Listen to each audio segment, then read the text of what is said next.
Hello, everybody, and welcome to another episode of Big Brother Chat with the Potato Queens. I'm your host, Josh Mendelson, and we're really excited tonight, y'all. We have another legendary guest today who is a personal fave of mine. And we're We, really we are excited tonight, y'all. we are ready to slay it down. So before I get into anything, I'm just gonna simply just introduce them.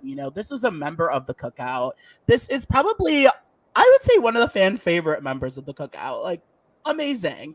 And since then, this girl has been slaying these interviews with evicted house guests. Like, I can't even get into it. I am just like gooped and gagged every week by them and their what they've been doing, especially how they slayed Daniel this week. But that's okay. But with that said, everyone, it is none other than Hannah Chaddha. Hi, guys. Yay! Hello. Nice to see two of you. Nice to meet two of you. Thank you guys so much for having me on. I really appreciate it. Thank you so much for coming on, Chada. It was fun meeting you in person a couple of weeks ago. We had a blast, and thank you so much for coming on and joining us tonight. So, of course. No, thanks, guys. I'm honored. All right, Frank, let's go ahead with the first question. So the first question is on me, huh? Yeah. So okay, so we're gonna bring it back to BB23, but we really want to delve into like BB24. Obviously, the Cookout was so legendary. I've been watching BB since like the first season, and I've never watched the feeds as much as like I did last season.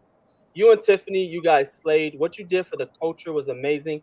How does that feel to be such a legendary, monumental figure in this community? Wow. Thank you for the accolades. I would not consider myself to be monumental or legendary as an individual, but our mission in getting the Cookout to Final Six, that was certainly monumental, historic, and life-changing in every sense of the word. And honestly, closing the door on Alyssa, so sorry to Alyssa, on day 65, and realizing that a Black person would be crowned as the winner of Big Brother for the first time, no matter which way the cake was sliced, that was probably the best moment of my life. It was almost like, wow, we did it. We're here. We did it for the culture. That's the perfect way to describe it. But I'd say the first time that I was really cognizant of the difference that the Cookout made in Big Brother, but also in reality TV and in mainstream media, was just talking to previous Black house guests about their experiences on the show and in the house, and how traumatic it was being the only one who looks like you, or one of the two people who look like you in the house, being so obviously tokenized and discriminated against and ostracized and bullied. So thankfully, the six of us did not have that experience. And even though we were the dominant alliance, I don't feel like we ever made anyone outside of the alliance feel that way. It broke my heart. And it was almost like watching the Cookout be as successful as it was helped them heal. And like I said earlier, that was the first time that I was like, we did something here. Absolutely. This is meaningful. Yeah. And it was great to watch. And as like a fan watching the show, after seeing so many, specifically women of color, be treated horribly on the show, like Dominique and Kemi and Candace and Davon, and there's so many women that, specifically, that were treated horrible. Your guys' season was just like a bright sun. Like, it was so many things to really start. There were women of color that were there and making it far in the game and showing just amazing storylines. And I definitely think it's something that's going to continue for other seasons to come. I know there was some, we'll talk about season 24, but it really, I think it has, it's helped, pave the way for Taylor this season in some ways, and how Taylor's really in the game right now. So you really changed history, and that's something great to be a part of. It is. Yeah. Thank you. It's so weird hearing other people say it, or even like me thinking about it, because I was just a super fan who went on a show that I loved and still love, and I played the game to the best of my abilities. But it's just amazing that at such a young age I was able to be a part of that, and not just the cookout, but part of a season where there was little to no controversy. We didn't have anyone who was overtly problematic. I feel like all of us had a pleasant experience, some more than others, but especially in comparison to previous seasons. So I'm just overall very thankful to have been part of BB23. For sure. Well, you did have Frenchie's first HOH week. You did have to go through. To be honest, I would not be able to tell you a single thing that happened in the first 2 weeks of the game because my anxiety was that bad. So I completely blacked out. Like if you were to ask me, what was it like playing in the first wildcard competition? I honestly cannot recall. Makes But sense. after that, I feel like I put my big girl pants on and was able to really get into things. Absolutely. Perfect. Steven, what you got? Okay, I have a really specific question because I've been wondering this. Okay, were you surprised when you got out of the house and saw just how hard BB Twitter was trying to ship you and Derek X? Oh yeah. Well, I was surprised that the fandom on Twitter, particularly, was as intense as it is, because in the house, I was very much like, okay, people watch this show, but certainly they don't care about me. They probably don't even know how to spell my name.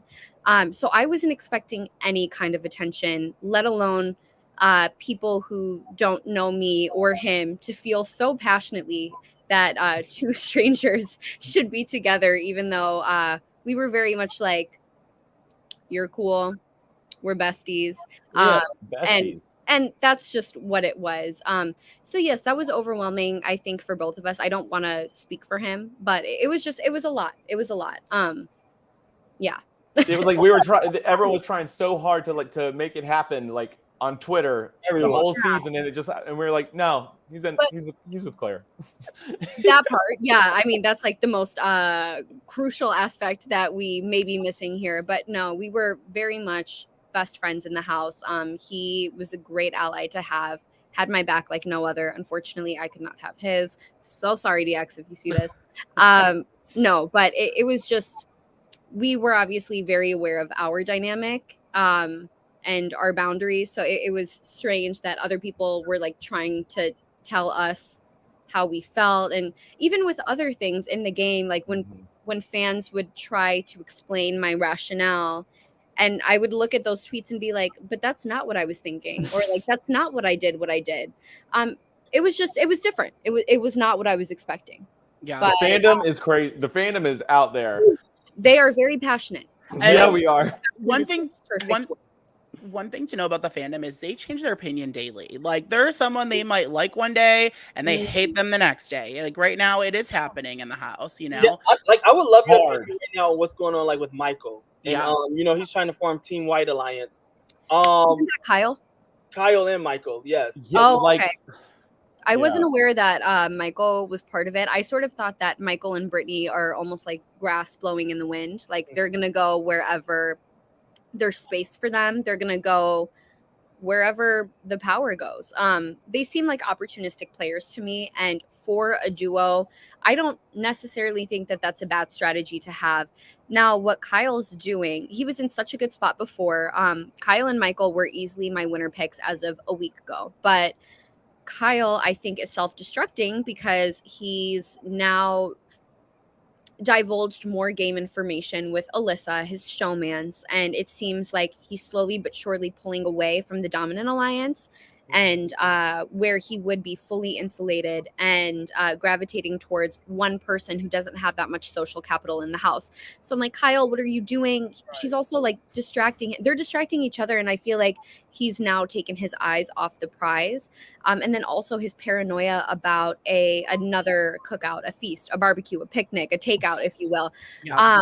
And there's just no valid basis for that. I don't know what would make him think that when by week 4, I believe 7 out of the 8 people who sat on the block were black, not who sat on the block, who sat on the block were Black. So what would indicate that there is a Cookout 2.0, a Cookout the Reprise? Also, Nicole, person of color. Amira, a Black woman, a person of color. And then also like Taylor targeting Terrence initially. So I'm like, Kyle, I understand that, you know, the people of color might have the same why or the same like transcendental purpose for being on Big Brother because they want to represent their communities and they want to represent their communities well. But I just don't know what about the statistics of your season would tell you that they are working together. And then you have like most of them who have been trashing Taylor for a majority of the season. Mhm. So the math is not mathing when it comes to Kyle. And I personally do feel like going into the twist, Kyle, Jasmine, and Monty are probably the most vulnerable people. Absolutely. Now, with your interviews, you've been slaying these interviews. I mean, I'm speechless how amazing you've been doing with the Secret Alliance. Like, congratulations with how you've been handling it. One thing is just like there have been memes like literally about it saying that like she knows how to clear a bitch. Like it's like you clearly do. And it's like it is just legendary to watch.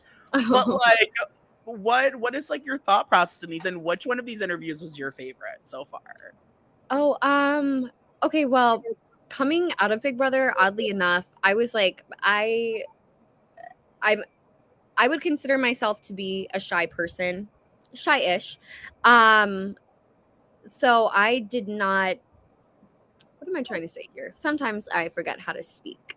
Oh yes, okay. So with my social anxiety and my, you know, introverted tendencies here and there, I did not think that I was someone who was good at talking to others and communicating with others.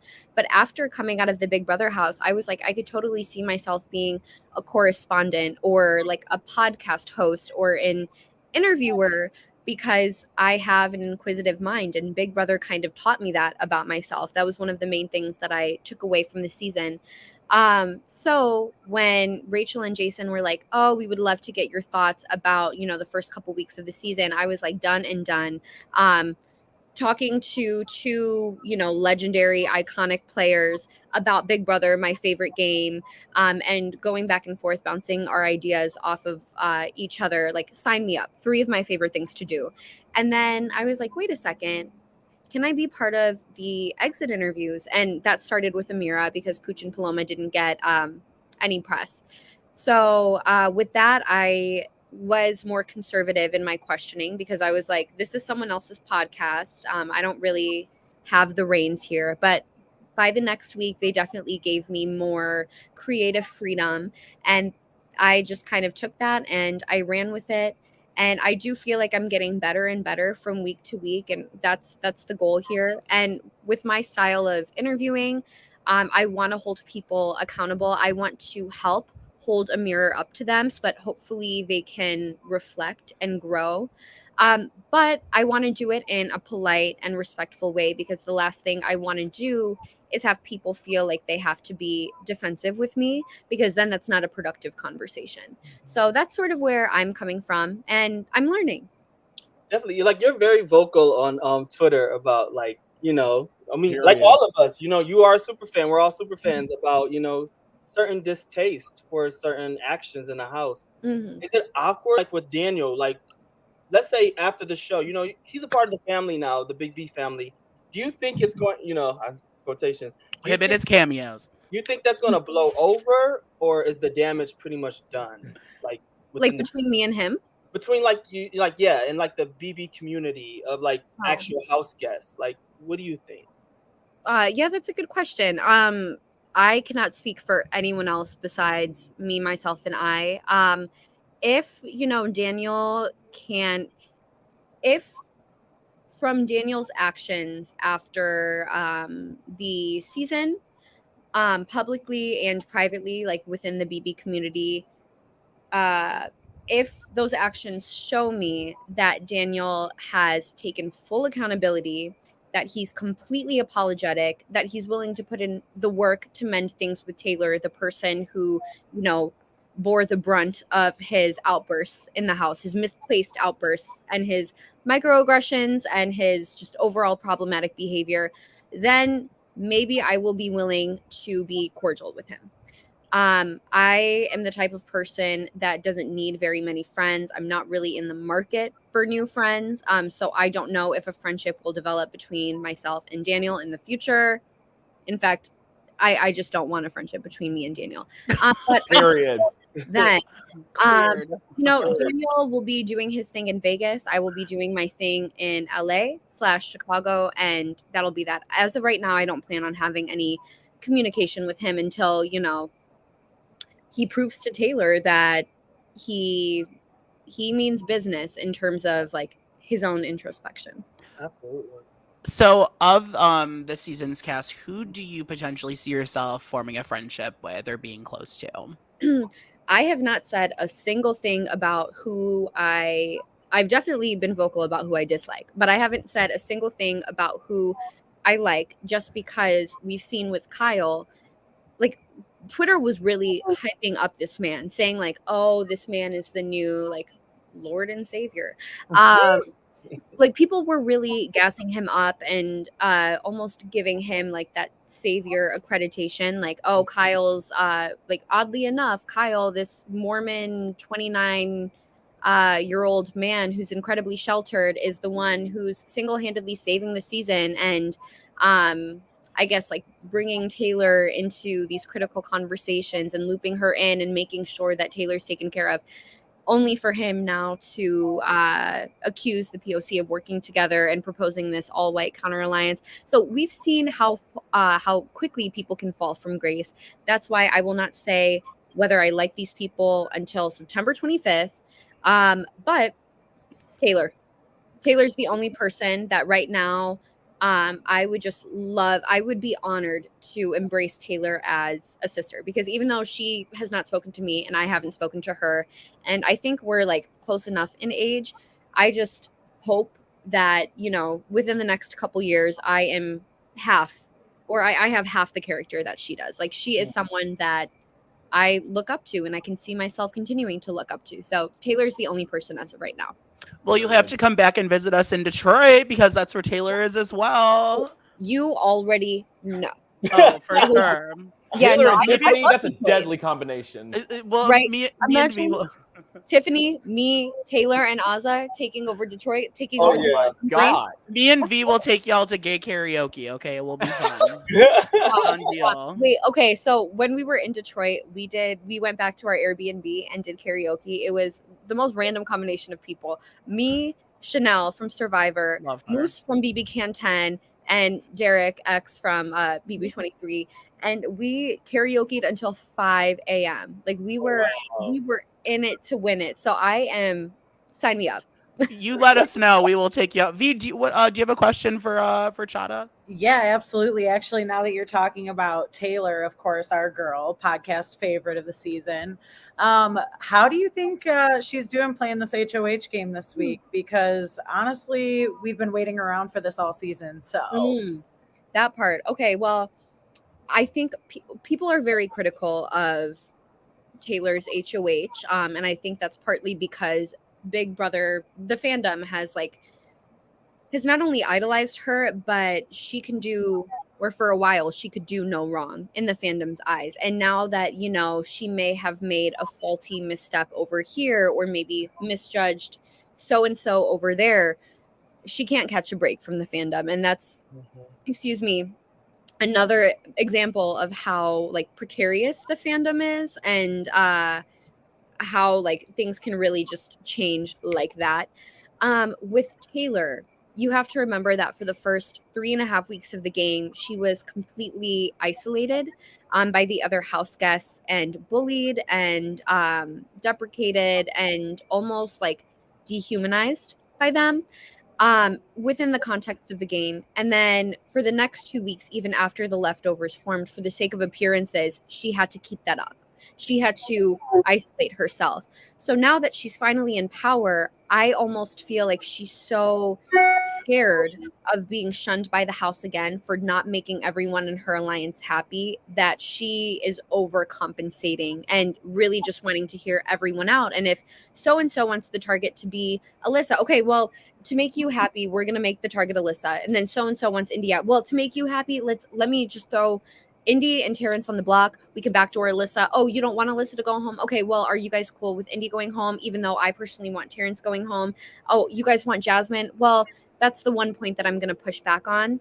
And I think it's necessary to respect her convictions. Like, Tiffany did not have to send home Claire. That was detrimental to her game. But because she came in with a mission and a commitment, that's what she felt like she had to do. Just like Taylor feels like she cannot put Jasmine on the block. And I respect that. And we just have to remember that Taylor is in a bit of a different position than every other house guest is. Mhm. So give her a break, please. What would you suggest her end game? Like, what like her next move? Like, what if you were Taylor? What would you do? Yes, if I'm Taylor, I blow up the leftovers. It is not Ooh, smart to want to wow, get that's to shocking. 7 Good move. with Monty, Joseph, Kyle, Turner, and Michael. If I were Taylor, I would recognize that the only way I win is if I'm sitting next to Brittany, Jasmine, or Terrence. So Yep. I stick with Brittany out of the leftovers. I pull in Joseph because I do feel like Joseph genuinely has her back, or Yeah. at least I hope that's the case. And then I pull in Jasmine and Terrence. That would be my ideal final 5. Wow. And I feel like at that point, Taylor can either win out or she has a pretty good shot of being taken to final 2. And with the exception of Joseph, I do feel like she could out argue the others. So I would drop Kyle. I would split up the showmans. I would drop Monty. I would drop Michael. Turner is going to find himself in final 3. Mark my words. Mhm. I would take out Turner. Like, Yeah. you want that spot. You want to be that person that occupies that niche, not Turner. So those are I would essentially turn against the pound. I would turn on the pound, Period. with the Absolutely. exception of Joseph, and I would pull in the 2 scragglers in Jasmine and what's his name? Terrence. Yes. And yeah, that would be my crew. Do we think that Jasmine would be willing to work with Taylor though? No. But Yeah. You know, but also I just don't see Jasmine having very much agency left in this Yeah. game because all of her allies are leaving or have, Yeah. and she has a bum ankle. So it's not like she's gonna win much. Right. So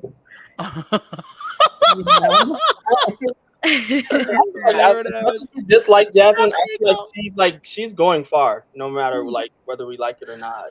yes. And honestly, if Jasmine can say, "Oh, actually, by day 3, my ankle was fine. I was just kind of playing it up so that you guys would want to take me along." Give her the money.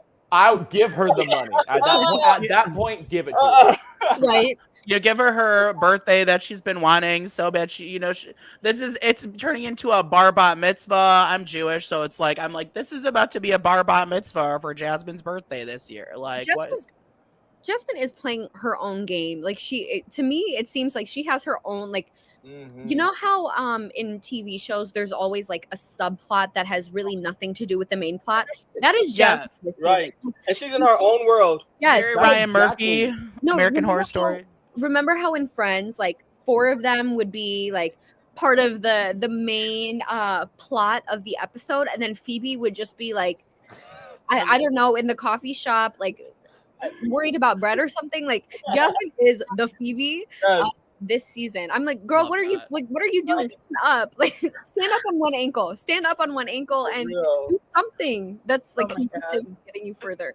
Phoebe was my favorite though because Romeo and Michelle's High School Reunion is my favorite movie of all time. Okay. So like, love that. But like, the side, Yeah, I mean, So- like, Phoebe is just always doing her own thing, just like Jasmine's whole plot of last week was Muffingate, and now she like found some granola bites, and that's The granola gate. Not It the is. This is the granola. most foodie season. Like it's a new food. At like something's going on. Even if it's not Jasmine, it's a different food every Right. week. On this. I'm Like, sure she's surprised. Like, she's literally like the comic relief of like Big Brother, and she probably has no idea. she is. I'll give her that.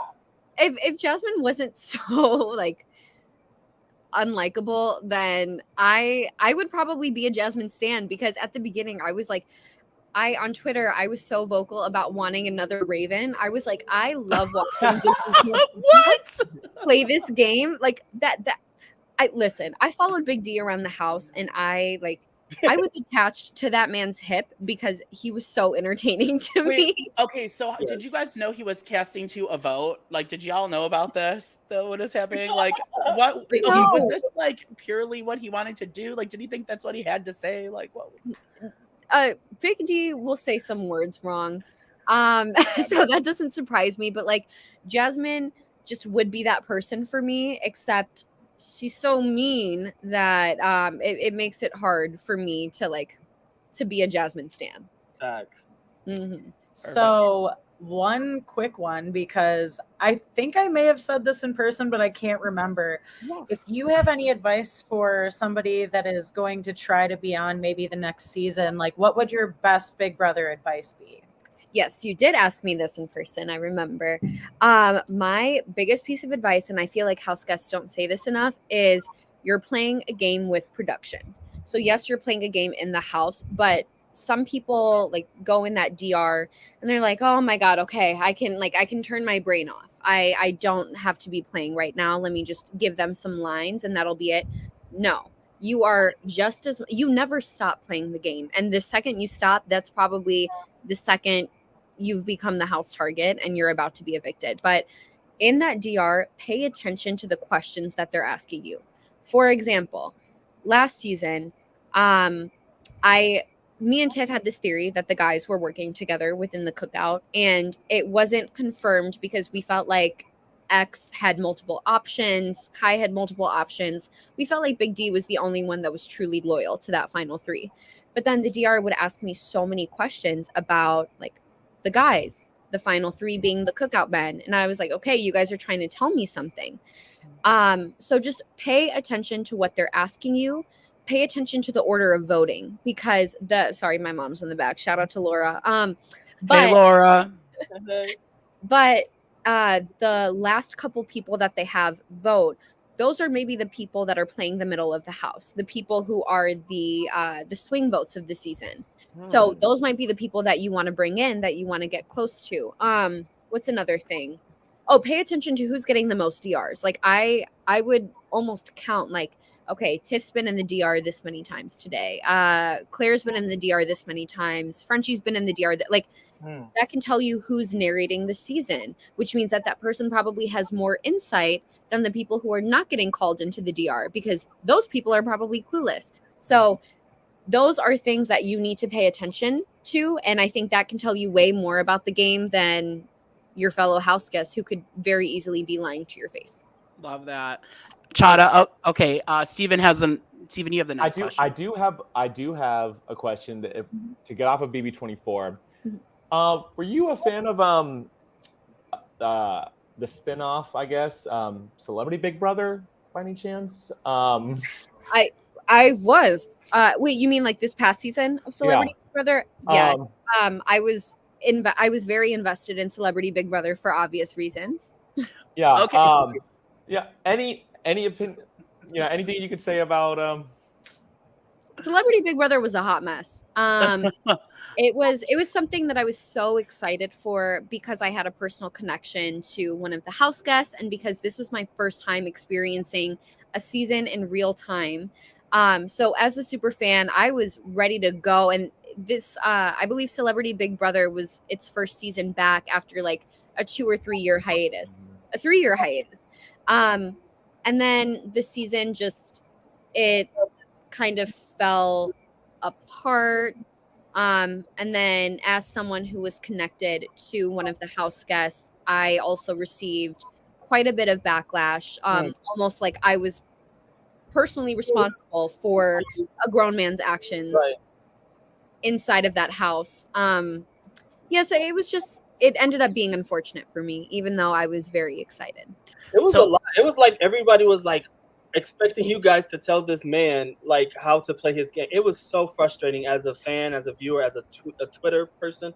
Like it was just so like I was arguing like with people because of you guys, and it was just like this makes no sense. they're friends with the guy.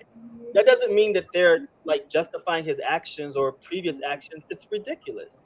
I also just thought it was interesting how most of the flack fell on the Cookout when we were like, Xavier has never stayed at Todrick's house. Azza stayed there, I think, for like a night or 2 nights. Big D stayed there for a night. You had people outside the Cookout who lived there for longer than half of the Cookout. So I just thought that was interesting how they were like, oh, you have this black man that's now playing celebrity Big Brother. Therefore, we're just going to project all of his actions and behavior onto the Cookout. Yet, like if Mariah slipped up and said something, they weren't like, oh, Derek X, which that might be a bad analogy. But I guess I just mean like it was strange to me how the Cookout was the only one that was receiving like the brunt of people's animosity and hatred toward Todrick. Yeah. So how's your relationship now? Are you guys fine or? Yeah, we're fine. He's busy touring and filming different things, so he's very busy. I'm back home in Chicago. There's absolutely no bad blood. We're okay, but yeah, it was just it was definitely a sour experience for me on the outside. Yeah. Yeah. Absolutely. All right. Well, that concludes our interview for tonight, which I am sad about. We would love to have you on again, Hannah. You were so much fun. I would love to be on again. Thanks, guys, for having me. Yeah, we definitely want to maybe chat some Bravo or something. We were talking about that, maybe like a Bravo episode or something. Yes. Okay. Real Housewives of Atlanta, perhaps. Amazing. Atlanta. We'll do in Atlanta. We're all Atlanta fans, so maybe we'll do like when it gets close to like the reunion or something, we can do like a season recap or talk about how the season went. Yes. Which would be. Oh, sorry. Go ahead. Yeah, but it would be really fun. But yeah, like I hope you had fun. I know it's we got half hour in today, which was good. We definitely want more, but where can we find you? Where can everyone find you? Well, really quickly before I answer that question, who is your guys' favorite housewife from Atlanta? I love Kenya. I'm Kenya. I'm a Kenya all the way. Okay. No question. I've been Kenya. Kenya? I mean, currently? Yeah. Or at any point in time. Nothing beats. Oh no, currently. Currently Kenya. I'll go Kenya. He's holding it down. I'm trying not to talk about it, but like we can save it for an episode. But yeah, that's my girl. Yeah, Kenya's amazing.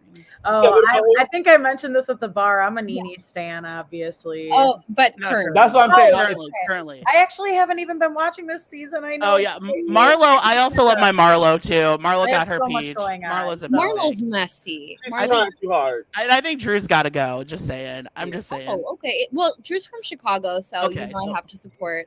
Loyalty there. I would have to go with Candy. Candy's my favorite. Candy's always I love her. Well, Nene is the most entertaining. And Nene's probably like my all-time favorite, but my consistent favorite is Candy. Candy, yeah. But nothing beats the first 3 seasons of Atlanta. Yes. Sheree, Nene, and Kim. Nothing beats it. Okay, wait, I do love Sheree too. She by Sheree. Yes. Yeah. She finally this season. I was like, I love it. People are like, oh my gosh, you really just are not afraid to call people out, or you're not afraid to be sassy. And I'm like, well, what do you expect from someone who's been watching Real Housewives since she was 5 or like I love that. I grew up on Real Housewives. Hannah, you are like, and I said this in person, you are definitely like an old soul. Like I feel like I'd get along better with you than than people that are like even like 28 even. Like I feel like you like you like a lot of things that like the millennial generation likes for some, which is just so cool. That's what I like. That's what makes you just an awesome person. It's fun. Thank you guys. Thank you for making me feel so welcome. And this felt like I was just chatting with friends for 34 minutes. It's a kiki. Yeah, I love it. We love it. But yeah, Hannah, let everyone know where they can find you on social media, what you're up to. Let them know. Sure. I'm really just in school, dancing and hanging out with my family and friends. So not a whole lot going on. But you can find me on Twitter at Hannah_Chaddha. Where I will not shy away from tweeting all of my thoughts about the current season. and house guests. And then you can find me on Instagram at Hannah Chaddha. You can find me on TikTok at Hannah_Chaddha, where I post my little dancing videos and like fashion videos. Yay. And then you can find my interviews with 3 of the evicted house guests on the Secret Alliance podcast with Rachel Riley and Jason Guy. Legends all-time among Rachel fan. legends. V, Yes. where can everyone find you on social media? You can find me on Instagram and on Twitter, actually, at vcutsdetroit. Perfect. Frank, what about you? You can find me on Instagram at I'm Frank Williams and Twitter at I'm Frank W. Hannah, hopefully you follow me. I'm like, you should pay me for PR when I be going, toe to toe with people. But, no, pro bono. I got you, boo. Okay, thank you. And Steven, where can everyone find you at? You can find me on Instagram at Reginald__George, or y'all know I'm on the bird. Find me if y'all want to know what's really good. Come to Twitter at what's really good one, where I tell it like it is. Perfect. And everyone, you can find me on Twitter and Instagram at Mendels8. And really the Twitter you want to find me on, though, is Couch Potato Queens. Like, that's where I'm tweeting up a storm, okay? Couch Potato Queens, that is QWNC. Or follow us on Instagram, everyone. Couch Potato Queens, exactly as spelled out as it is. If you're not already subscribing to our channel, make sure to subscribe. We have so much planned. We cover The Bachelor, Bachelorette. We do this. We're going to do Survivor in the fall. It's going to be a blast. And with that said, Hannah Chaddha, thank you so much for coming on today. We had a blast. And No, thank you guys. Thank you so much. And if I'm ever in New York, if I'm ever in Atlanta, I'm gonna be sure to hit you guys up. And I'm back in Detroit with my queens, Tiffany, Azza, and Taylor, and probably Brittany too. Let's be honest. Then I will hit you guys up. I know you guys didn't get to see her. She left the day before, but she's such a queen too. Honestly, all of the women from our cast, the most phenomenal women cast we ever all had. 8. Agreed. Easily. Shout out to Sarah Beth, shout out to Claire, shout out to Alyssa, shout out to Brittany, shout out to the Cookout woman, shout out to Whitney. I could not say enough positive things about each and every one of them. The men, but Period. Not the French fry. No, I'm kidding. Okay. All right. With that said, everyone, hope you have a good night. We will see you on Thursday night, right after the eviction. Hope you have a good night, everyone. There's the heart. There you go. All right. Bye, guys. We love you. Bye. Take care, everyone.